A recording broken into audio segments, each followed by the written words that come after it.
Okay, 4.7 is the quadratic formula. So this is the last type of method we're going to look at for solving quadratics, and we are going to use the quadratic formula to do that. And really, this is kind of the last ditch effort, let's say. It's not factorable. We're not going to be able to solve using square root. And so we have the quadratic formula to help us with that. We're also going to look at the discriminant, and I'll fill you in on what that is. And that's going to help us determine the type and the number of solutions. Okay, so what is the quadratic formula? Hopefully you've seen this before.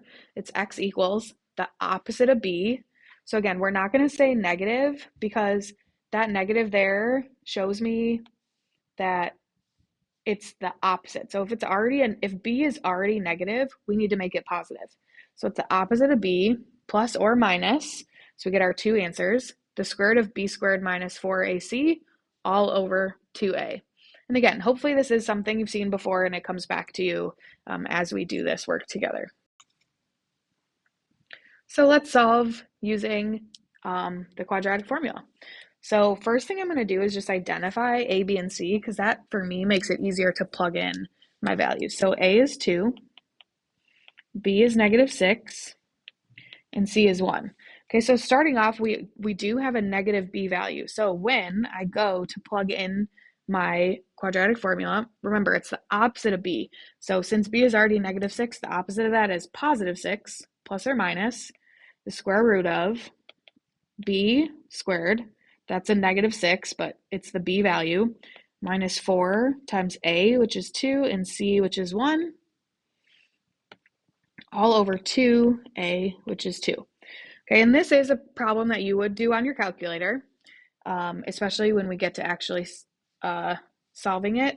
But if I were you, I would use my calculator to evaluate under the square root to get 6 plus or minus the square root of 28 over 4. And for right now, we are just going to leave our answer just like that.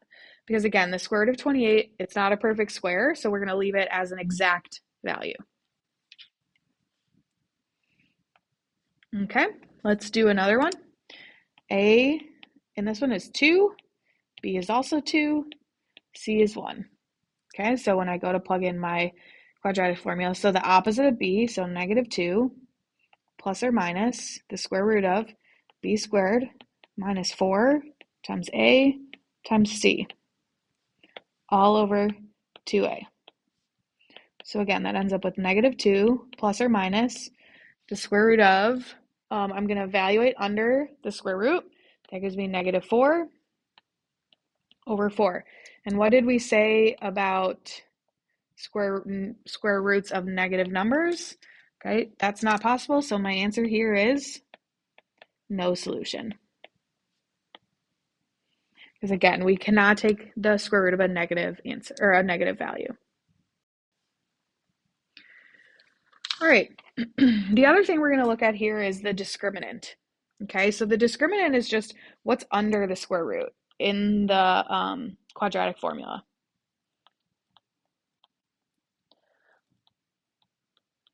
Okay, so that's b squared minus 4ac. And that tells us the number and the type of solutions of a quadratic equation. So when the discriminant is positive, I get two real solutions.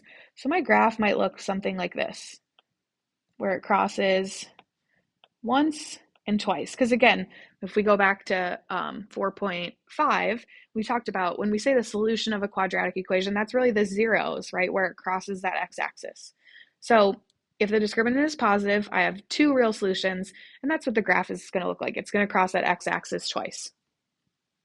If the discriminant is negative, I have no real solutions. We saw that in that last example where we tried to take the square root of -4 and it didn't work. Okay, so the graph of that might look something like this, where it's up here, or the opposite, or it's down below, but it doesn't touch the x-axis, hence why we have no solutions. And then lastly, if the discriminant is 0, we have one real solution. And so it's going to look something like this, where it's going to touch the x-axis at just one place.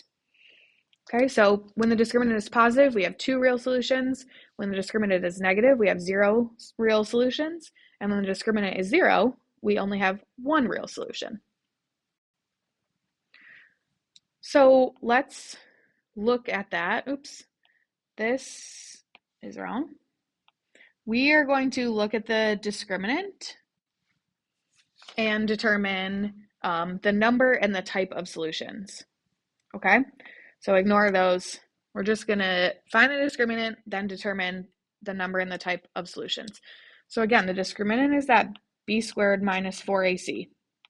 So b is 4, so it's 4 squared minus 4 times a, which is 3, and c, which is negative 5. And that gives me positive 76. So when it's positive, that tells me we have 2 real solutions.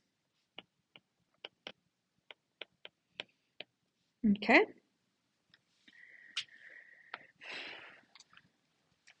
Second one, 9x squared minus 6x plus 1. Again, I'm going to do b squared, so negative 6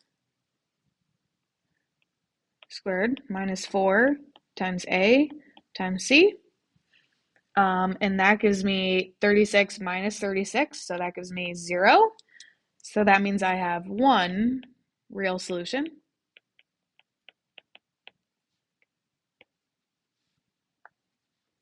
And then the last one here, if I look at this, I'm going to take negative 8 squared minus 4 times 3 times 7.